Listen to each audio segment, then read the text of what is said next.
Hello, everybody. Welcome back to another episode of the Four Corner Sports Podcast. I'm your host, Brandon Pockers, joined by my co-hosts, Zach Maddock and Gabe Arena. Austin Kane cannot make it again this week, but for next week's episode, we are positive that he will be back on the air with us. Now, to jump right into the news, we're going to start with the controversy of the MLB. So to catch everybody up, MLB's player union and the owners have been going back and forth with different proposals in the past weeks and months. Back in the beginning, they agreed to a prorated agreement, and then the owners tried to take that prorated agreement and make it even smaller and smaller. So now they're trying to figure out the amount of games and the money. Players wanted 70, owners want 60. The commissioner, Rob Manfred, and the rep of the players union, Tony Clark, met, and they believed they had a deal done. That ended up being false, again, because these two sides just can't seem to get along. It spells possible disaster for baseball, and the tension could not be higher. So I will toss it over to my co-host. What do we think of baseball's current situation, and are they in trouble going forward if they can't get a deal done? Well, first off, they should have been playing for at least a month now. Like, the thing should have been fine. Like, it's baseball. Everyone's already completely separated anyway, so worry about the 6-foot rule. Like, they're all farther than 6 feet apart. It's fine. But they have to get a deal done soon. Manfred is being ridiculous about this. Like, get the players what they want. Players want to play. Like, they've all been tweeting out recently, like, give us time and place. Like, just when and where. They're all ready. Fans want to see it. They want to see baseball back. I know I do. Like, I miss baseball. I miss seeing it, watching it. Yeah, Maddock with the jersey today. No, but, like, I saw earlier that Manfred said 70 games is just not going to happen. And and players are going to say no to a 6-game season, so probably end up being between 50 and 60 games. But I think it was like a fully prorated salary, so we'll see how it goes.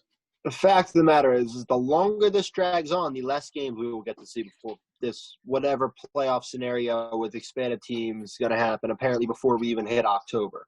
But it's just going to be interesting because the longer they drag on, the less they're going to play. The players say they want to play, but yet when they're given 60 games, they say no and they want more. This should have been, like Gabe said, should have been dead in the water. And we should be talking about games that are already going on. It's just that come to an agreement, get your money, get your acts together, and let's play some baseball. I agree wholeheartedly with what both you said. Listen, I went on my rant last week's episode about how fed up I was about baseball and how we can fix the game and all that, right? And I still believe that the players are in the right and the owners are in the wrong. Not as black and white as I'm making it sound, but along those lines. But we are at a point where this is just comical, to be completely honest. Get a deal done. There's nothing more to even say. Just get a deal done. The fact that we're bickering between 70 games and 60 games when we all know it should have been more, that's not a controversial statement. We all know it should have been more games. But the fact that we are hung up about 10 games and now the owners won't send a counter proposal back because we're hung up on 10 games? Give me a break. Come on. I mean, I don't even want to talk about this anymore, guys. Like, honestly, to the owners and players, part of my language, get this shit done. Before we try to tell Maddock and I try to tell Pockers earlier before we started filming there would be no rant about the MLB, but here we are. Yes, Brandon, like not to be like as we tried, guys. Not to be as angry as you are about this, but yeah, like 10 games is not going to be a lot. If anything, gets 65 games, 66 games down the middle there, so both get what we want. Like, neither side is going to get exactly what they want this year. Like, it's not going to happen. You got to work out a deal somehow where everyone is at least somewhat happy because no one's going to be completely happy this year. At least we're going to see expanded playoffs for the next 2 years. Just makes it more interesting come October. Yeah. Oh, and if they ever decide to get a season going, a universal DH. for next 2 years, right? That's I'm big. so against that. Like, I Yeah. understand Brandon's big on things, but I love watching pitchers hit, whether it's the worst swing you ever seen or it's a pitcher hitting one over the wall. I mean, two of my favorite home runs by pitchers is Joe Blanton in the NLCS, and then this is That was in the actually World Series. That was in the World Series. oh, it was. I'm sorry, I'm thinking I'm getting stuff confused here. And then, but more impressively is Bartolo Colon hitting one when he was Oh yes. old and done, big sexy putting one Exactly. over the wall. Yes. Like, Yeah. they bring great moments. I agree, but in the grand scheme of things with baseball, yes, these moments are amazing to watch, but 9 times out of 10, that's an automatic out for a team. Where if you have that DH, listen, I'm not saying I'm for or against it, but the numbers don't lie. The analytics, the numbers are saying that, what do you call it?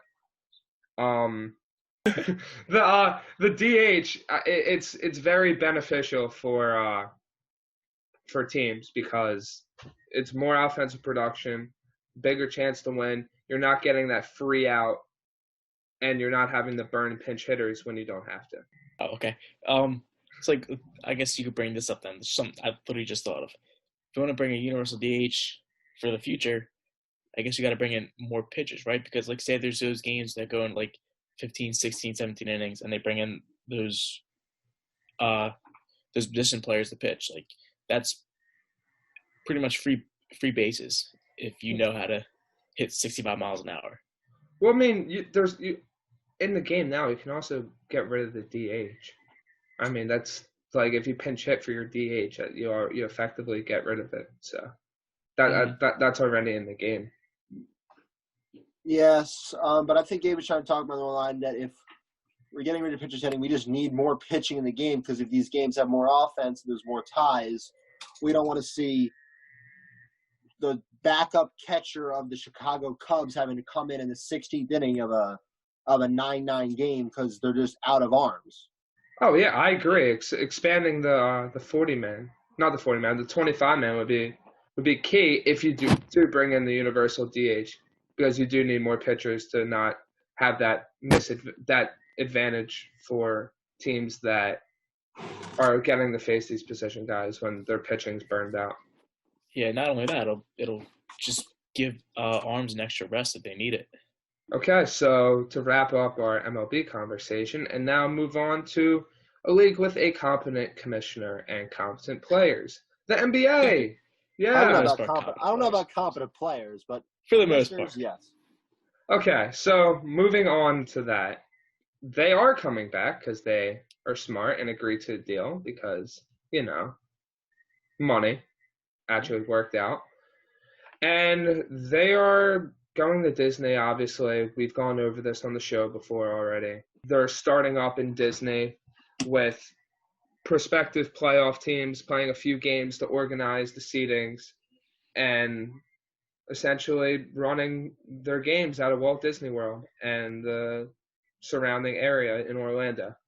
I mean, we've come to see that there's going to be wristbands to track the players. They're going to get access to some movies that haven't came out yet.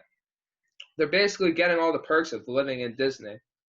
And we've seen some of the controversies already with some of the players. I mean, famously in the news has been Kyrie Irving. And he doesn't want to play, even though he can't play. He doesn't want others to play, which I fully understand the motive behind why. He wants to draw attention to the protest and the injustices going on in our country, which I fully understand, right? It needs to be addressed. The injustice Black people face every single day need to be addressed, and the systematic issues that they're facing have to be addressed. But with the NBA usually being on the forefront of these issues, I feel like he can use that platform of games to get that message to a much wider audience instead of not playing in those games. It's just, think about it. Think about the reach the NBA has.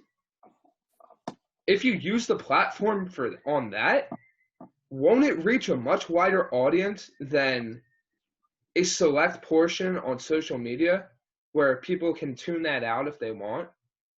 I mean, I'll open it up to you guys. What do we think about that? I Go think ahead. that you're saying the right things here. That yes, these things need to be addressed, but if, especially unfortunately, Kyrie's not playing. You know, he's a big name that won't be there. But while these games are going on, and he's known as a player, and if the Nets make the playoffs, there's a possibility that he could actually get to go and be at these games, and then be able to give interviews on what he's saying. I believe that there's, like you're saying, there's a much bigger platform to give it on if these games get to happen. Because you guys probably don't watch a lot of soccer, but in every soccer game that's kicked off in the last couple of days, there's been the Premier League players, their names aren't even on the back of their shirts right now. It says Black Lives Matter. Like the back of their shirts just say Black Lives Matter. Manchester United, my team, came out today wearing shirts that say Black Lives Matter, like end racism and end injustice. Like those are the shirts we're wearing up in, and everyone is seeing those things because these games are going on. Without games, no one sees really where the players are at except for their Twitter. But seeing a full two teams come together and take a knee before a game is a lot more important. Not important, a lot more showing than it is just saying something on Twitter or on social media. Yeah, I mean, like, yeah, like I get what Kyrie wants to do, and like his message and saying like, hey, we can't really be playing right now if with all this stuff going on. But they play these games, they kind of just like, I don't want to say like it's not gonna just end all the injustice. It's not gonna happen, but it'll pretty much like it could get people like It keeps the I don't story even know the going. word to look for. It's shining a light on it. It's not letting it Yeah. slip to the background. Yeah, that and it kind of brings people together at a time where we haven't had sports. And actually, I just saw earlier today it's been 100 days since NBA season got canceled. So like in over Stupid 100, Rudy like Gobert. get people together for the first time in over 100 days, watching basketball and shining a light on the injustice that's been going on. It can kind of bring both of them together. Yeah, I fully agree. And we all share that same viewpoint. He can make so much more of a difference being there and voicing the beliefs that we all share, that Black Lives Matter and we need to have these injustices be fixed. And the way to do that is using the platform of the NBA. But moving on, let's get some predictions for the season that will be finishing in Disney. So there's a select number of playoff teams which we looked into and possible matchups. So we're going to give you our predictions on possible matchups and the champion that will come out at the end of the season in Orlando. So Matic, I'll throw it to you. What are the matchups that we are going to get or possibly get resulting from the resume the play in Orlando? Well, there will be some standing changes because a lot of these teams are so close. But let's first start off with the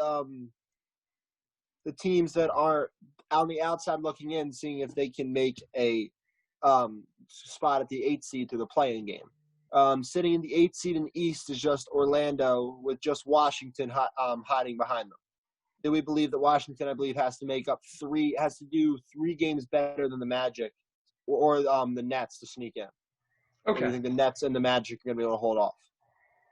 So is this the Wizards team with or without Beal and John Wall? They say John Wall is ready to play. Is Adrian's ready to play? Find out. I've been reading John Wall might be ready to go. I don't know. Like he hasn't played. That's 2 years. That's a game changer if John Wall is back for the Wizards alongside Beal.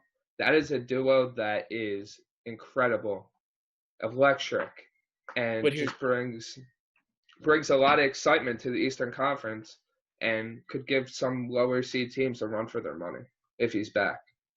Here's the thing: they haven't played together in 2 years. What are they gonna do in 8 games?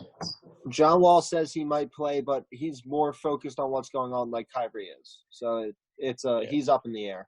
But without John at Wall, least he's not saying like, oh, I'm gonna.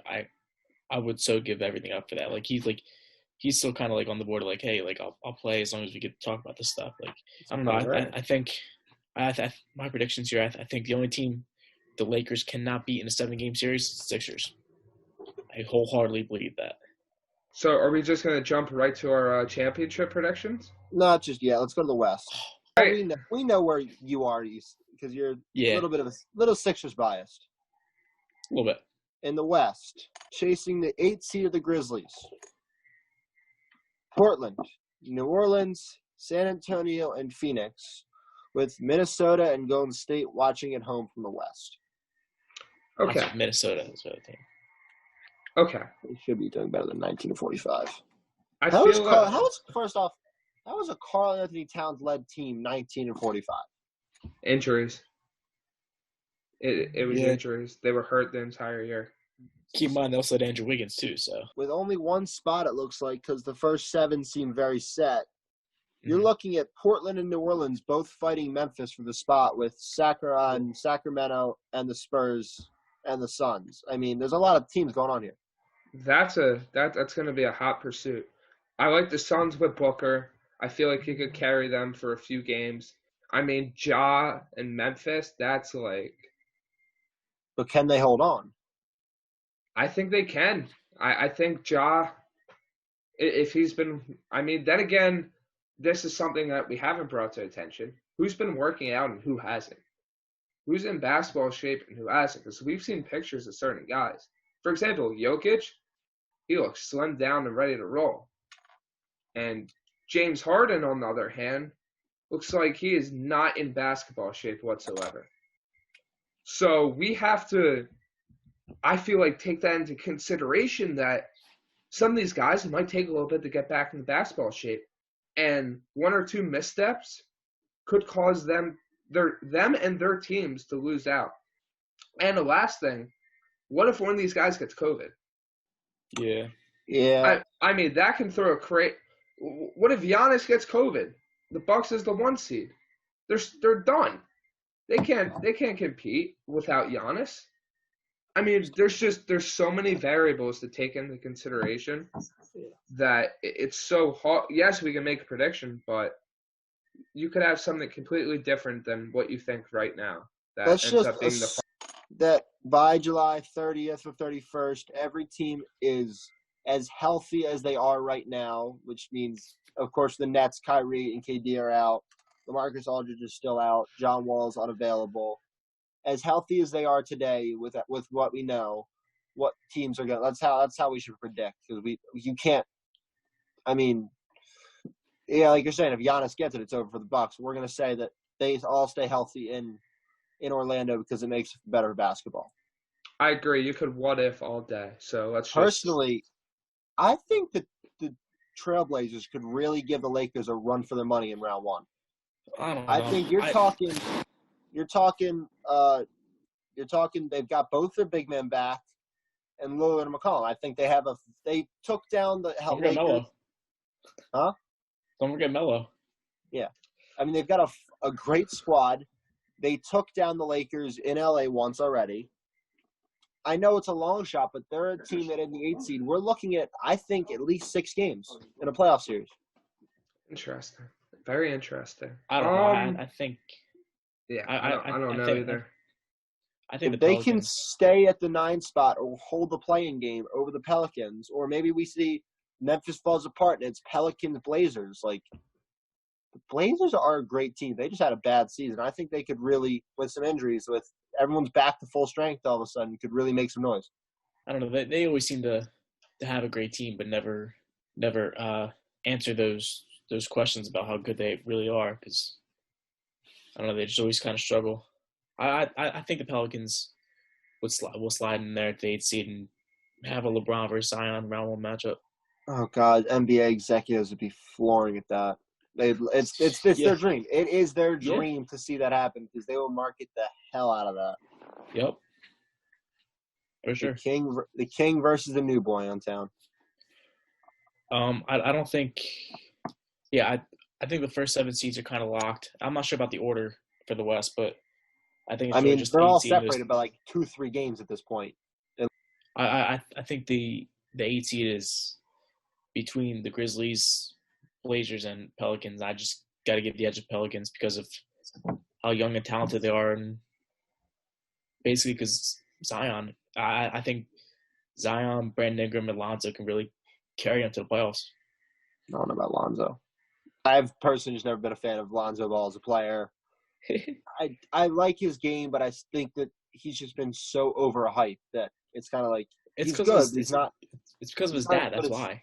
Yeah, no. But I mean, just everything that's around him with BB and everything. He's a great player. He's not as great as everyone wants him to be already. Can he get there? Absolutely. But I think his younger brother should be the best one there is. Yes. Okay, so here are just the matchups today if we didn't play these 8 games or whatever. Milwaukee versus presumably Orlando. Milwaukee wins in at worst 5 games, right? There's no way it goes more than 5. No Exactly. shot. Toronto versus a dead Brooklyn team. Toronto in 5. Toronto in 6. But Toronto still wins either way. Yeah.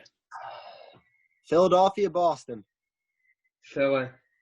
That's coming from someone that I think. Philly. Yes, but coming from someone that honestly hears about the Sixers all the time, their biggest issue in the playoffs was Horford shutting down Simmons. Yeah.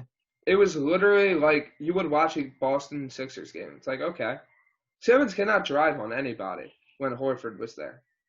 Without Horford in that mix, I feel like Simmons will be able to attack more, and with more help around him, I feel like he'll be able to dominate in games, in the playoffs for once, instead of being shut down and held to 4, 5 points a game. Yeah. Looking at it, so far the Sixers are 3-1 against Boston, which means we actually won a game on the road at Boston. Unless we played 3 home games, we're about to play 2 on the road. But, I mean, it just looks like this is the year the Sixers overtake them. This matchup may or may not happen. I would actually enjoy seeing that as a first-round matchup because I really do think the Sixers win this in 6 games at worst because I really don't feel like Boston has the tools right now to take down the Sixers' main 5 if they're playing well. You know, if we can get Al Horford playing any semblance of what he actually did in Boston, it'd be worth that money. I'll tell you what, put Simmons on Tatum and Oh God, I got Sixers in 6 in that series. Who's scoring for Boston? Terry Rozier? No, It'll be Brown and Tatum and Kemba. They have scoring. It's just I think the Sixers have more firepower. That's why I have them winning in 6. I think the Sixers have the defense to stop the Celtics scoring. That's what I'm thinking. I don't think they're going to score that much. Exactly. Mm-hmm. So yeah, I go Sixers in 6. Will Kemba have one of his 40-point outbursts and lead Boston to a win? Of course, outburst against Philly. But he's not going to have 4 of them. No. Finally, the fun one: Miami, Indiana. Oof. I guess it all just depends on Depot's back, right? Yes. Yeah. I'm taking Indiana. I go Miami in 7. Indiana in 6. Miami in 6. Jimmy Butler in the playoffs. That's all you got to say. Yeah, Jimmy's good. Solid. Yeah, I guess it all kind of depends on how Bam plays. If he's been playing like he is, and I got Heat in 7. Let's remember, Iggy's over there too. You're gonna have a Victor Oladipo coming out party. And his supporting cast is going to show out. I think you're going to see the rise of a new contender in the East. Not on the level of Philly or Boston, but you're going to have a new thread in the East in Indiana. We'll see. Over to the West. Do we want to go semifinals now, or do we go to the West? Yeah, well, let's do one side, and then we'll go to the other side. So that would put a Milwaukee versus Toronto best of 7. How about Milwaukee and Toronto? No. Oh, I'm just reading things wrong. You're right. It would match Milwaukee up against Philly. Yeah, they had it read the wrong way. So Milwaukee, Philly, second round. No, it'd be Miami. Would it be Miami? Because it goes through bracket, not by seeding. It's not the NFL. Right, yes, you're right. Yeah, you're right. It'd be Milwaukee versus Miami or Indiana. The Bucks are gonna win. I would give. Yeah, how can you not take the Bucks in that? I would give Bucks in 6. If it's the Pacers, Bucks in 5. If it's the Heat, Bucks in 6. I don't think it goes any more than 5 or 6 with the Bucks. I mean, Giannis will just dominate either one of those teams. They don't have anyone just primed enough to even put up a defensive opposition against them. Mm-hmm. I mean, even running the Ben Simmons method just doesn't work. You're like, okay, let him shoot, but then you're actually letting shooters get open.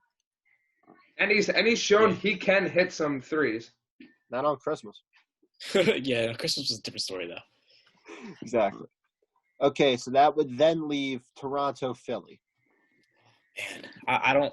I think without Kawhi, I don't think they could beat Philly this year.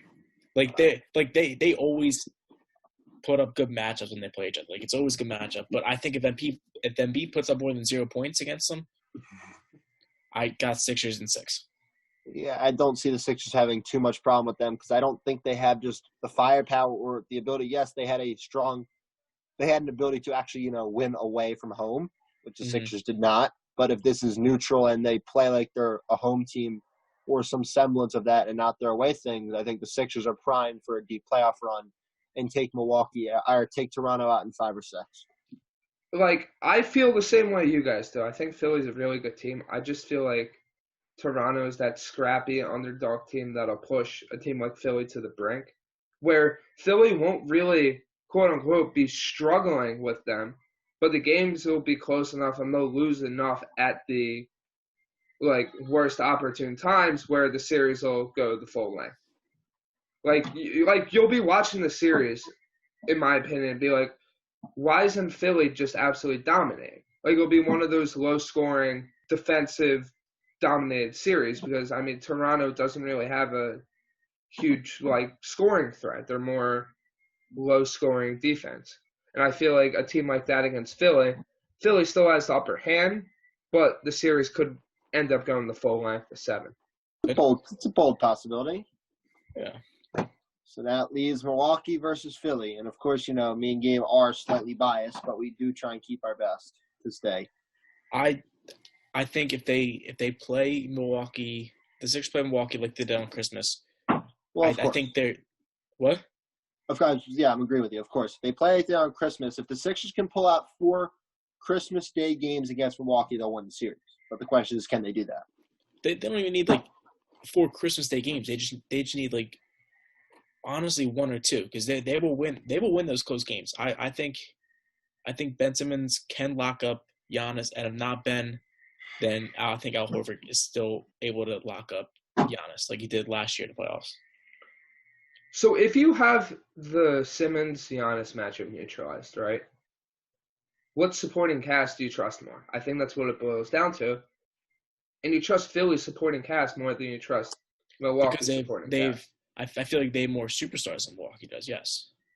But taking out the superstar factor, Embiid's a huge paint presence. So you have to worry about him and Simmons. You also have Tobias Harris, who, despite his struggles, if he catches fire, that makes Philly extremely scary. Oh, and we got some guy named Josh Richardson, too. Exactly. You also have Al Horford. With that rest, think about Al Horford having all that rest, not dealing with the wear and tear of the last few games of the season. He's gonna be back full strength.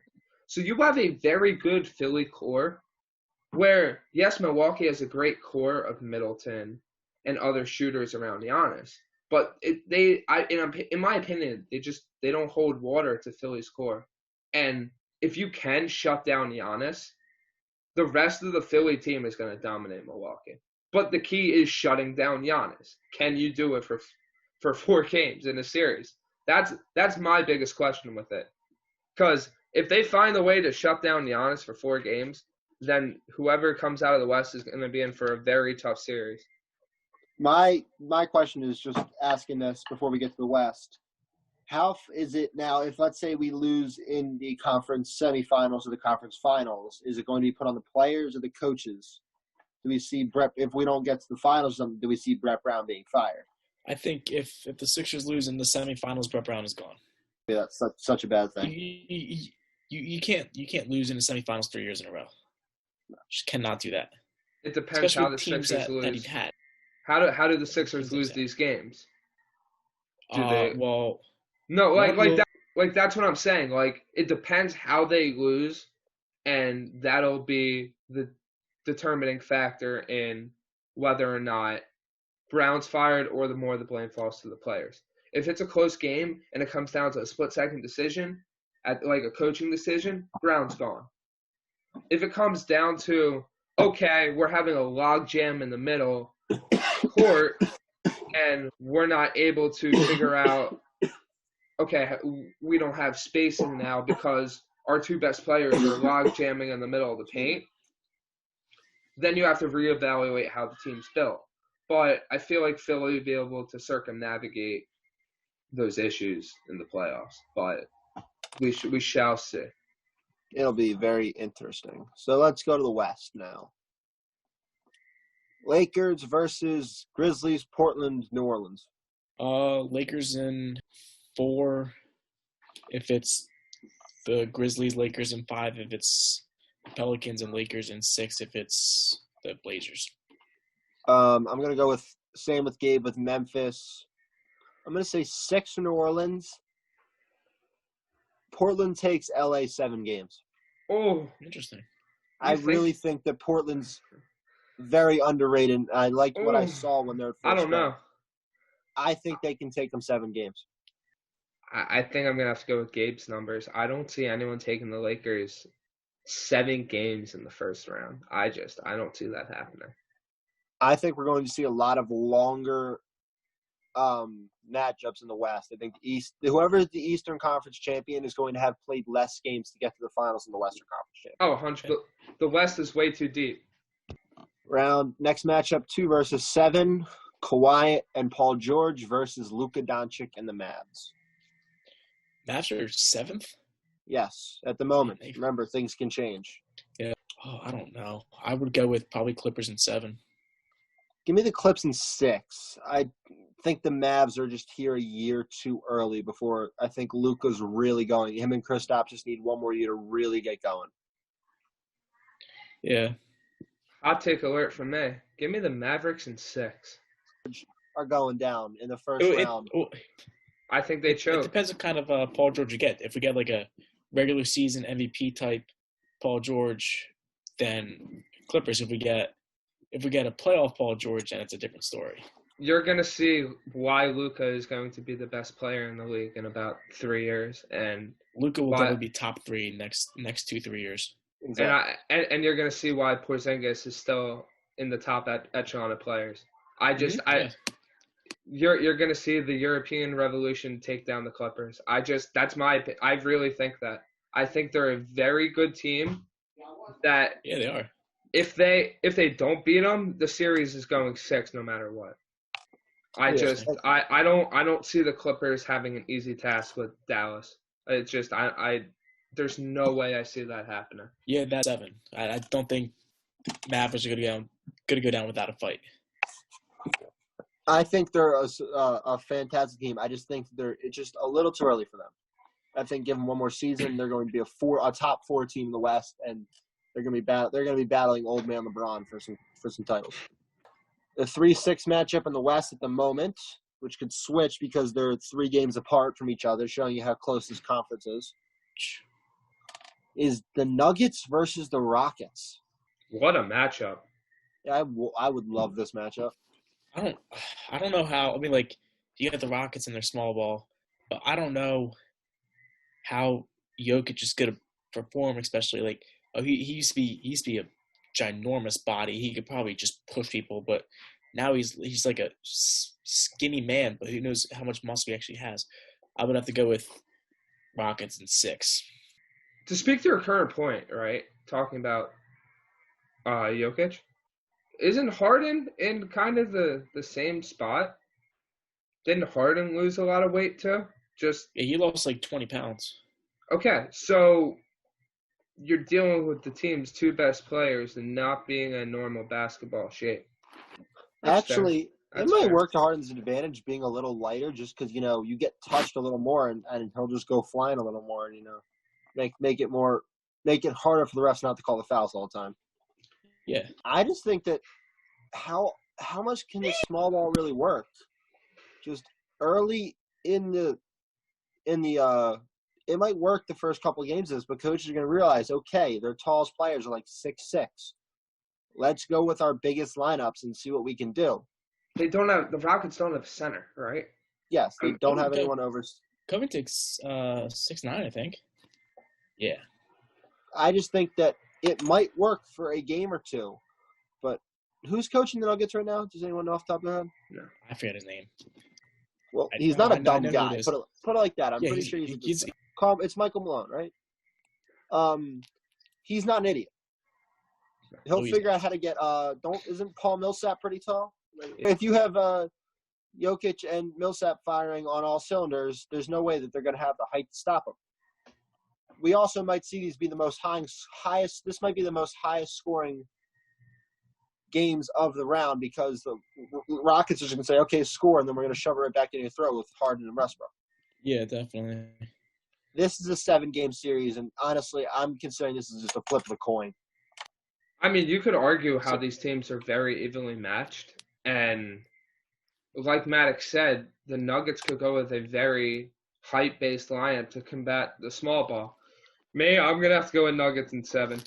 Like Maddox said, it's the flip of a coin. I mean, you can make an argument for either team. I'm just going with Nuggets because I feel like they have height and shooting, and those two combined, I feel like, will beat out the Rockets' small ball lineup with their high-powered scoring.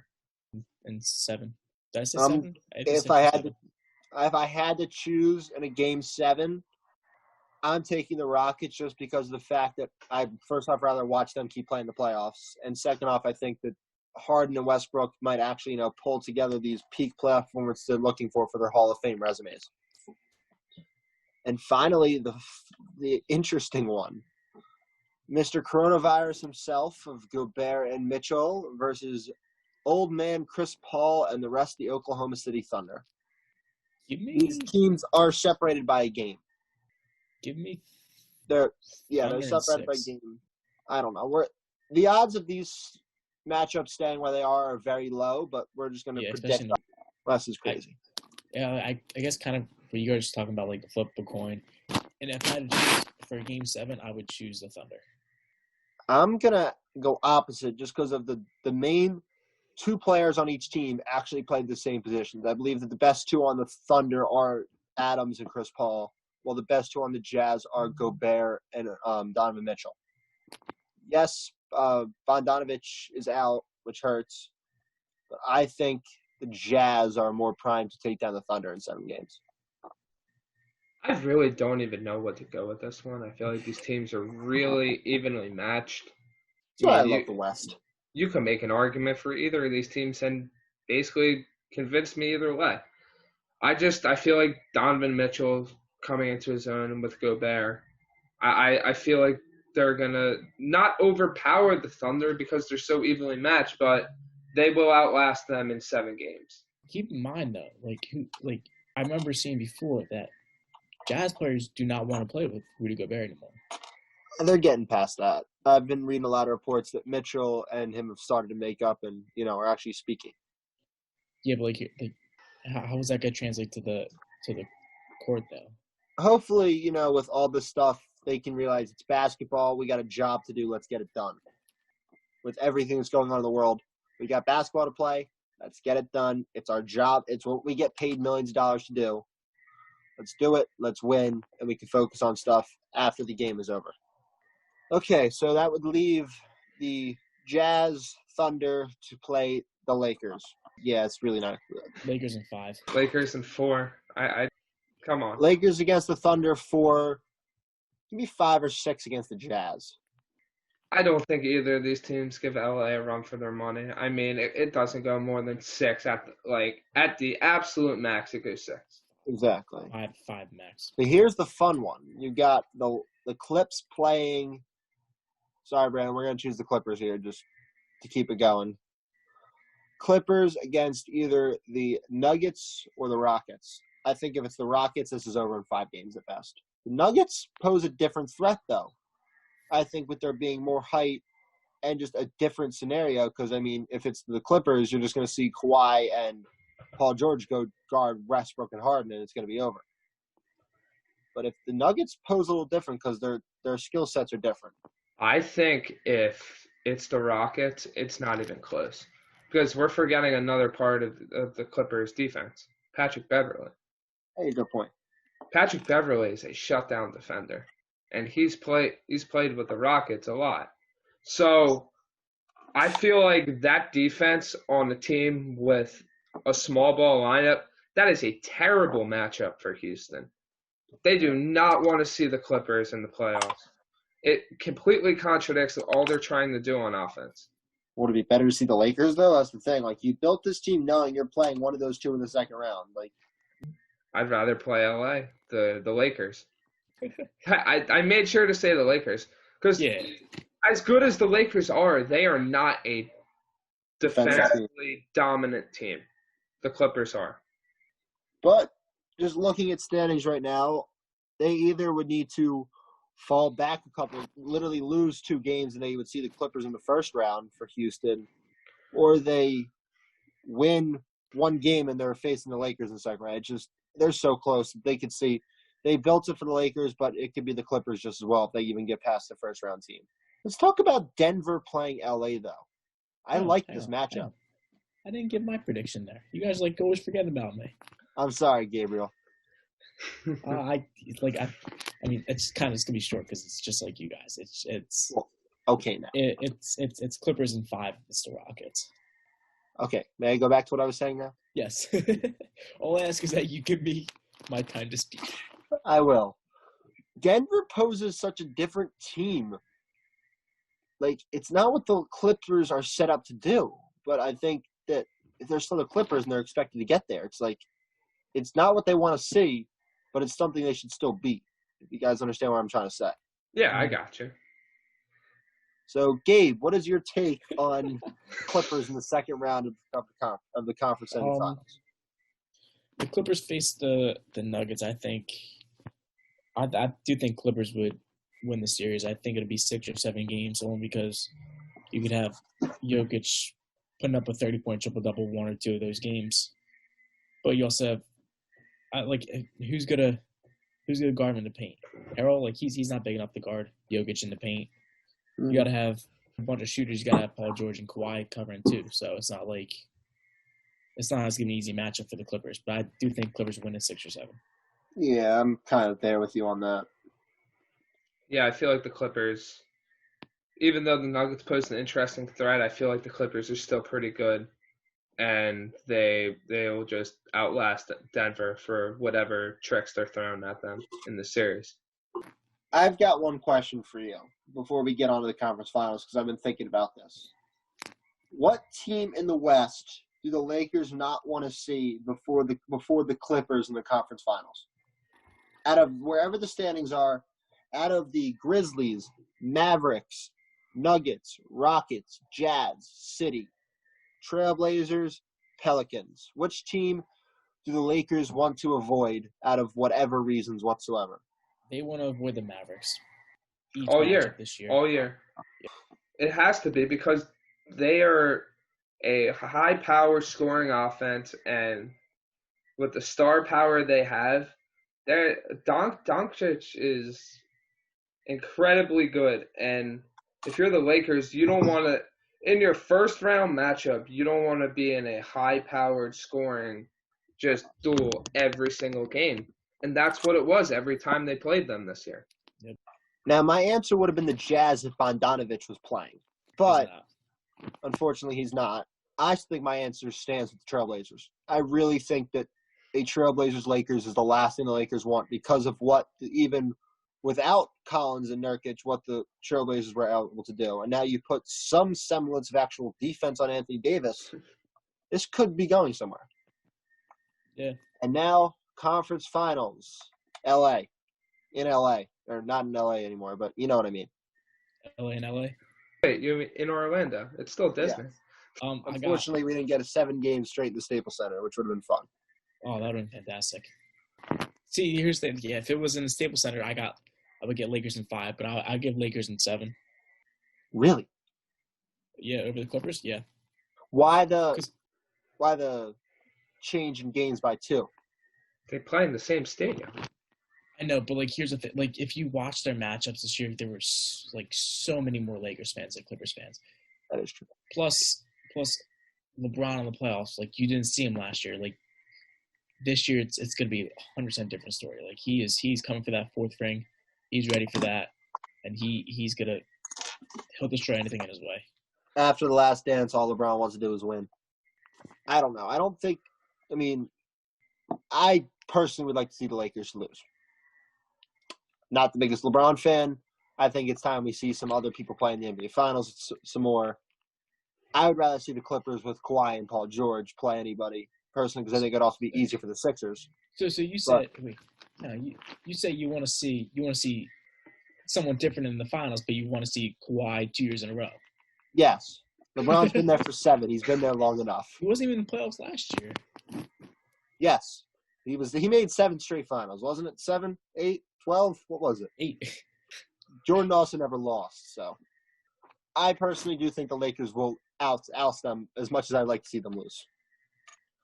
I got the Lakers in 7.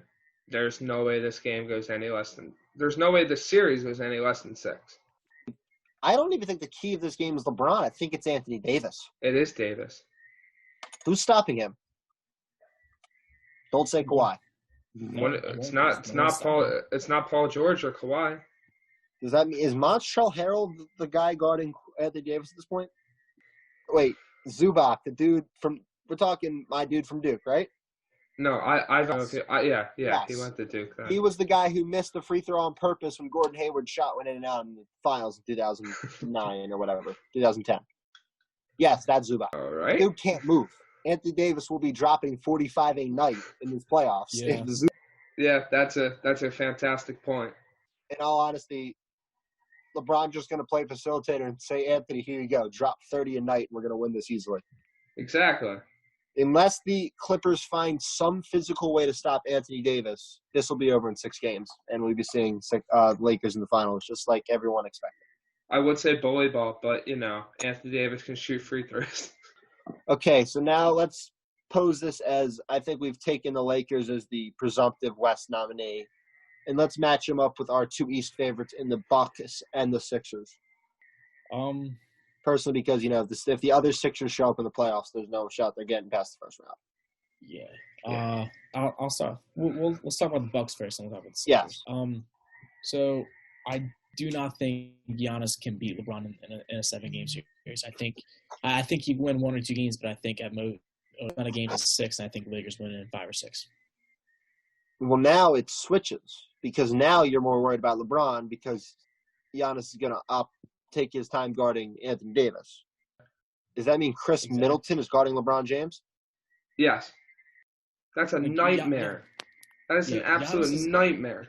Giannis is a good defender, but I do not think he is good enough to defend LeBron in the like a hungry LeBron or a strong Anthony Davis. I mean, you basically against the Lakers, the Bucks got to basically go in his zone and keep everything to the outsides and not let the paint get dominated by LeBron and Davis. But here's the thing, though. If you try to keep everything outside, you got threes all year. You got Danny Green who can still knock down threes.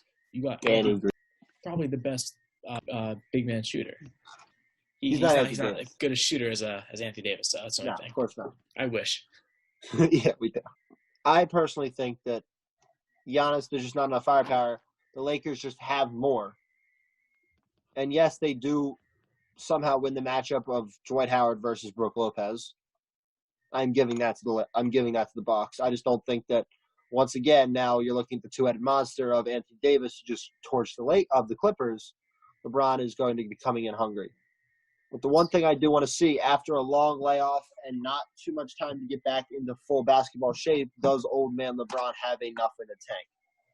Keep in mind, he's only 35. You say he's old, but He's saying he's old because of how long he's played. It's not his actual age. Yes. But you say old man LeBron like he's gonna be slow on the court. He's not. He's gonna dominate. He's going to be looking better than Vince Carter does, of course, but I'm just saying long time. And, I mean, you guys saw The Last Dance, and it was even less time for Jordan. He was just destroyed by that final game against the Jazz. He also had a layoff that helps people. You'd think so, but the layoff helps, but then the short time to get back into it is where the muscles kind of screw themselves up. Let me put it this way. If you think LeBron is not preparing, you are completely wrong. This Yeah, dude has probably been working out the other day. this dude has probably been training every single day since quarantine happened. For a guy that puts over $1 million into his body every single year, I think he'll be fine. Quite simply.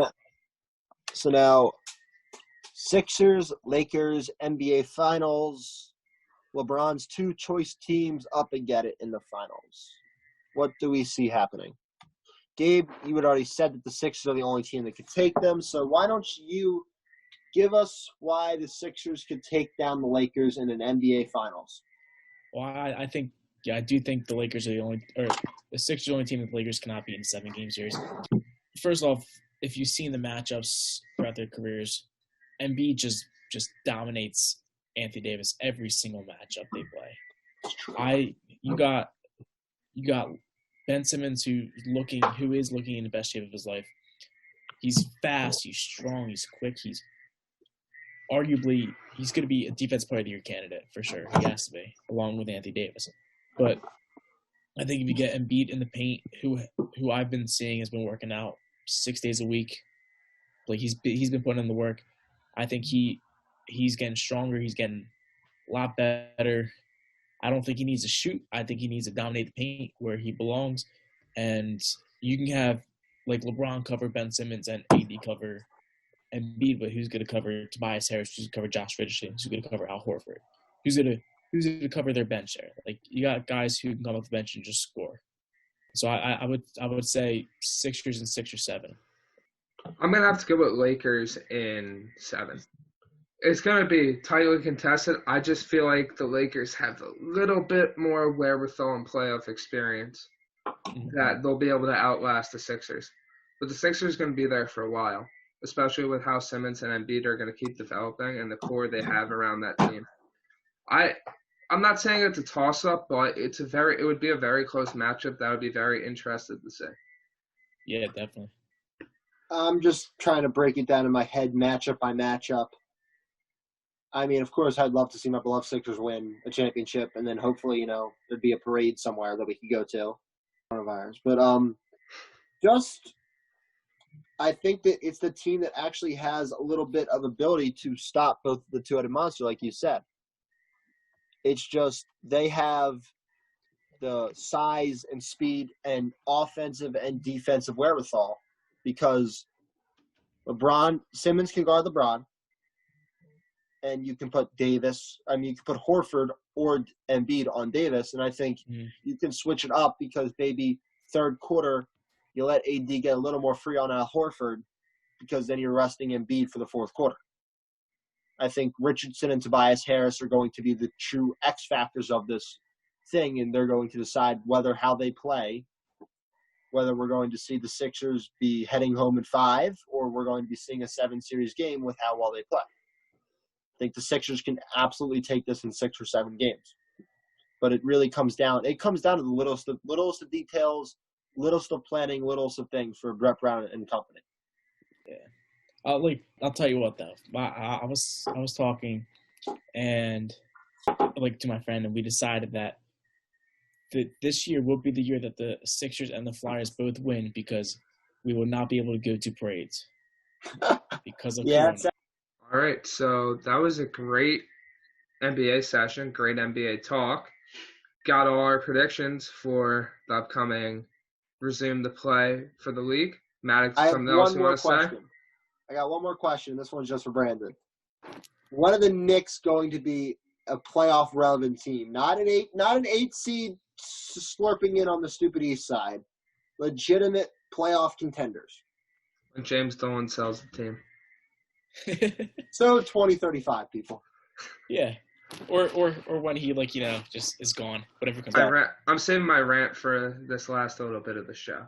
I could rant all day about the Mets, Knicks, Jets, Rangers, but we'll spare you guys from that. I'll tell you what. Before we finish up the NBA talk here, 4 years ago today was Game 7 of the 2016 NBA Finals.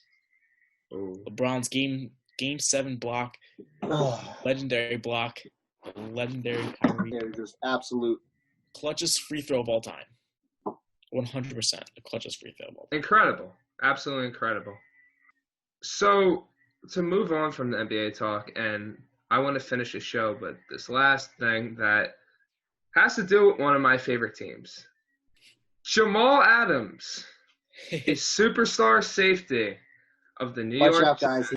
He has requested a trade.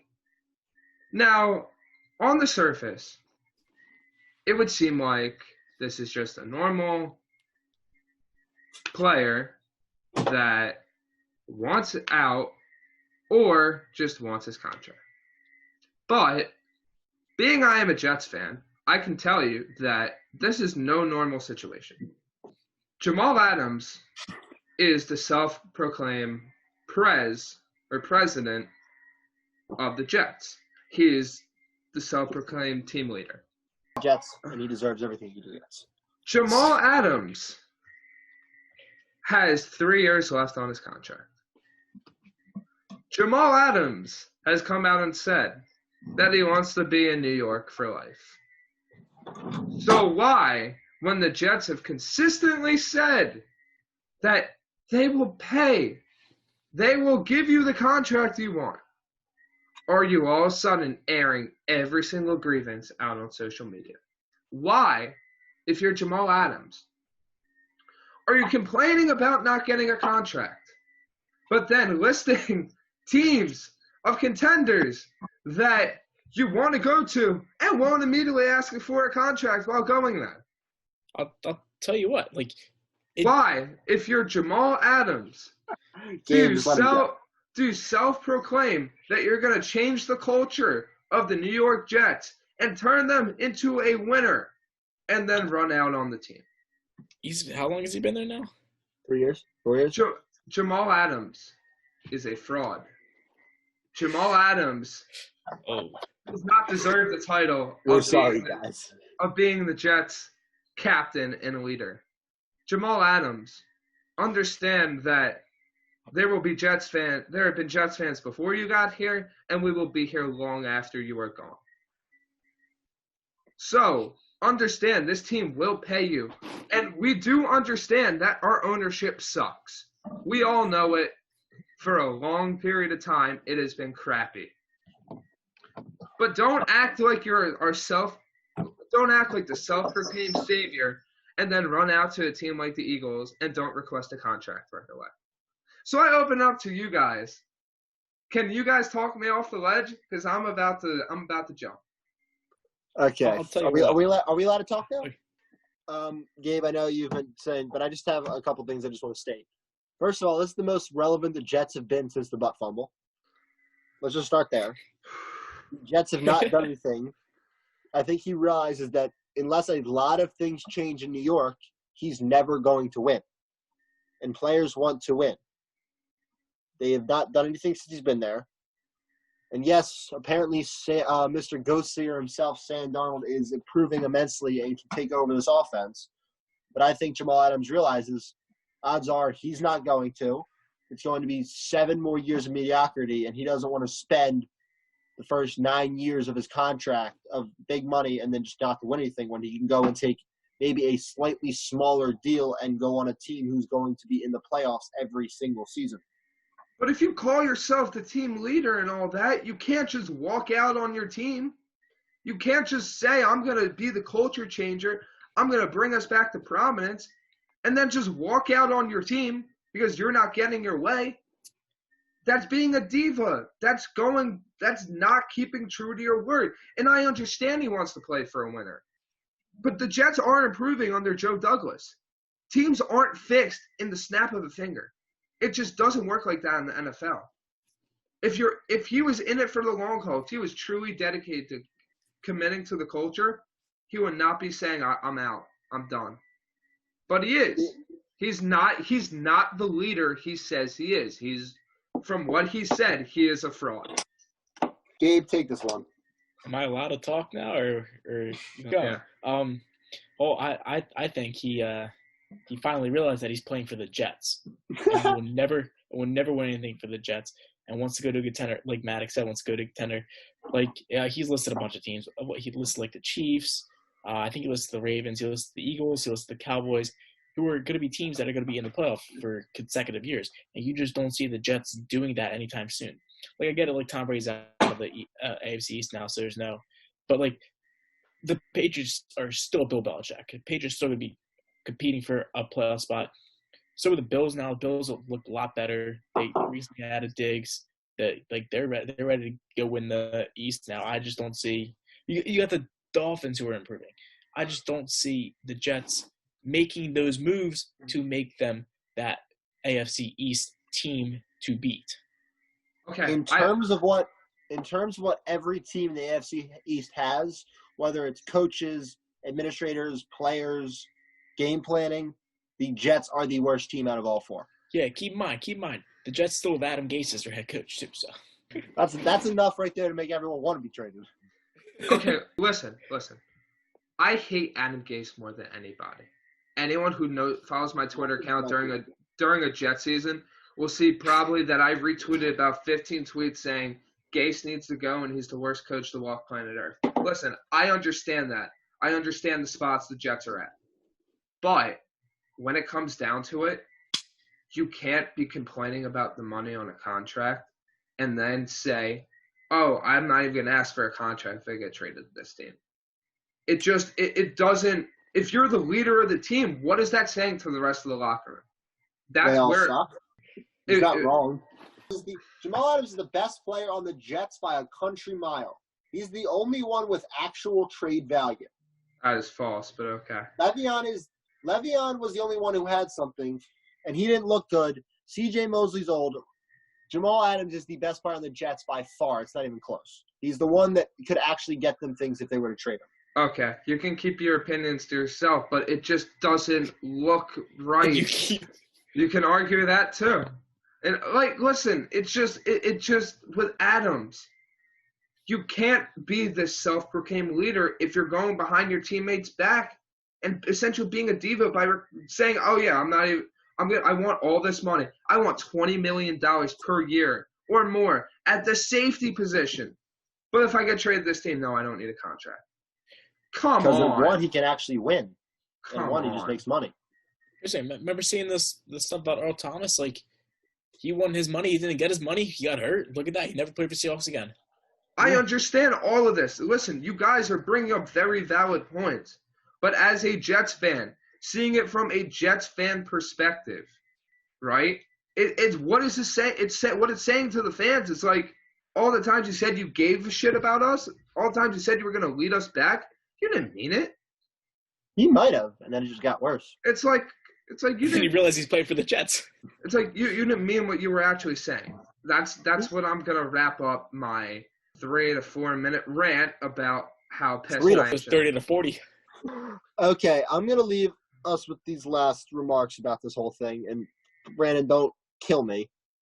At the time, he could have meant what he said. He could have truly believed in that. And then when things you expect to happen behind the scenes don't happen, like Adam Gase becoming your head coach, and the rest of the things not working out, and the star-studded quarterback you were expected to develop says he can see ghosts against the Patriots. There's a lot of factors that came into it that made him realize, okay, I'm not going to be able to do what I thought I could do, and I have two choices: either take a bunch of money to play for a mediocre team, or go take a pay cut and go win some football games. That is what's going through his mind right now. Yeah, and like I said earlier, like 100% serious. Like, he may realize he's playing for the Jets, and he's not going to accomplish. He's not in a winning situation. He's on a team right now that is just not fit to win big football games. They're not fit to win at 7 games. Yep. The Jets would be lucky to be 6-10 this year. Listen, I respect your guys' opinions with all this. Listen, I hold a different opinion than you guys being a Jets fan, seeing it from that perspective. But I do see where you guys are coming from. The Jets have not been the best, and they have not been the best with decision-making. Do I trust in the front office? Yes, I don't trust in the head coach, but I trust in Joe Douglas coming from the Eagles organization who has done things right. Yeah. It's just how I think as a fan, and that thought process is coming from seeing the whole Adam situation as a disgruntled fan. But with that rant being over, thank you for joining us again on this episode of Four Corner Sports. Make sure to check out our social media on Instagram, TikTok, Twitter, and most importantly, YouTube. Make sure to like and subscribe to the channel. Make sure to check out all of our videos. And coming up in the next week or two, we should be getting some guests on the show. So stay tuned to some announcements on our social media page. And once again, have a great night. And from Gabe, Maddock, and myself, thank you for joining us on another episode of Four Corner Sports.